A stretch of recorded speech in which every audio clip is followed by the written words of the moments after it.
Bogusław Ziętek est membre dirigeant du syndicat libre Août 80 et du Parti polonais du travail, PPP. Il nous raconte la grève des mineurs en Pologne en 2007, qui s'est terminée par une victoire.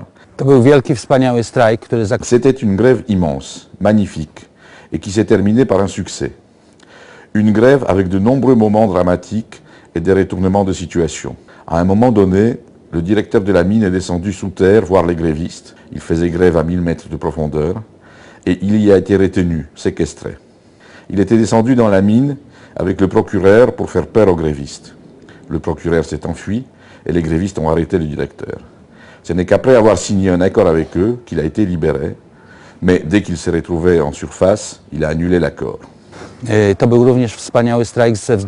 C'était aussi une grève remarquable parce que les mineurs bénéficiaient d'un très fort soutien de leur famille et plus généralement de toute la société. Tous les jours, les femmes des grévistes venaient devant le porche de la mine avec leurs enfants et elles disaient aux mineurs « ne capitulez pas ». Les employeurs pensaient qu'en bloquant les salaires des mineurs, ils arriveraient à casser la grève. Quant aux mineurs, ils craignaient que leurs familles ne tiennent pas le coup. Mais justement, leurs femmes leur disaient de tenir bon et ainsi elles soutenaient leur morale.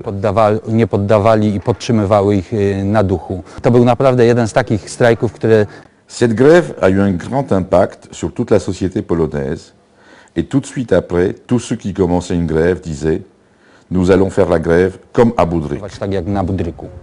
W Polsce od 18 lat rządzą rządy, które realizują politykę ultraliberalną. En Pologne, depuis 18 ans, tous les gouvernements, qu'ils soient de droite ou sociodémocrates, mènent une politique ultralibérale avec pour effet la liquidation des droits des travailleurs et des libertés syndicales.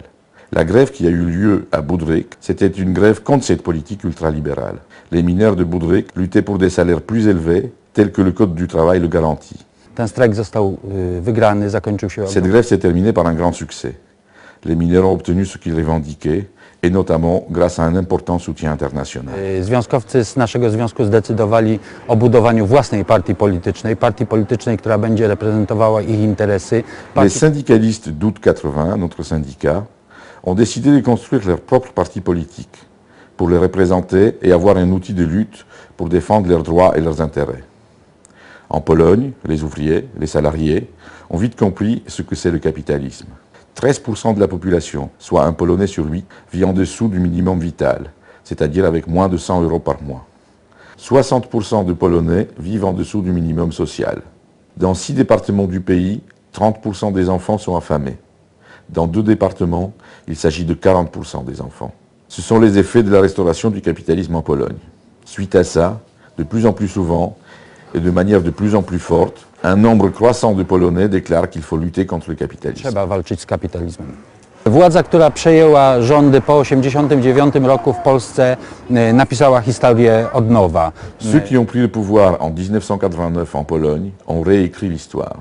Selon leur version, ce que voulaient les grévistes à l'époque, c'était le capitalisme, les privatisations. Autrement dit, vivre de moins en moins dignement. Ce n'est pas vrai. Les travailleurs ont fait grève avec comme slogan « Socialisme oui, déformation du socialisme non ». Aujourd'hui, on veut faire oublier ça.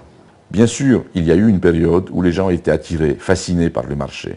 Ils pensaient qu'il ne faudrait plus se préoccuper de quoi que ce soit, qu'il ne faudrait plus mener des luttes, que le marché résoudrait tout et réglerait tous les problèmes. Mais aujourd'hui, cette fascination pour le marché a disparu. Il y a quelques mois, ou plutôt quelques années, en Pologne, ce n'était pas possible de parler d'exploitation ou de la nécessité de la lutte de classe. Aujourd'hui, c'est devenu de plus en plus populaire comme slogan. Le meilleur exemple, c'est la récente grève à Tesco, la première grève dans un supermarché. Lorsque les travailleuses ont créé leur syndicat, elles sont parties en grève. Une immense surprise pour la direction de cette chaîne. Une grève réussie, où on parlait justement de l'exploitation et de la nécessité de lutter pour les droits des salariés. Uważamy, że istnieje konieczność integracji wszystkich ruchów antykapitalistycznych, lewicy radykalnej. Nous pensons qu'il est nécessaire d'intégrer tous les mouvements anticapitalistes, la gauche radicale, de manière à ce qu'elle commence à coopérer et qu'elle puisse par exemple participer en commun aux élections européennes.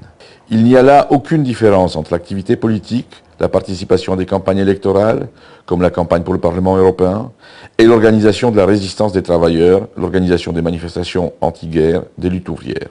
Les capitalistes, non seulement en Europe, mais dans le monde entier, sont unifiés. Et donc la gauche radicale, la gauche anticapitaliste doit s'unifier également. W związku z tym lewica radykalna, lewica antykapitalistyczna też musi się zjednoczyć.